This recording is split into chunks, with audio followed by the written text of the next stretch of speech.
নবীজির প্রথম স্ত্রী খাদিজা রাদিয়াল্লাহু তাআলা আনহার মৃত্যুর পর কেন তার জানাজার নামাজ পড়ানো হয়নি?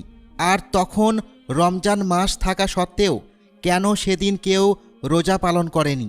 আল্লাহর রাসূল সাল্লাল্লাহু আলাইহি ওয়াসাল্লাম খাদিজা রাদিয়াল্লাহু তাআলা আনহাকে এতটাই ভালোবাসতেন যে যত দিন তিনি বেঁচে ছিলেন তত দিন তিনি অন্য কোনো নারীকে বিবাহ করেননি।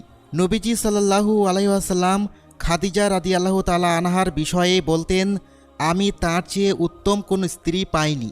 কিন্তু আপনারা কি জানেন কেন খাদিজা রাদিয়াল্লাহু তাআলা আনহার ইন্তেকালের পর তার জানাজার নামাজ আদায় করা হয়নি?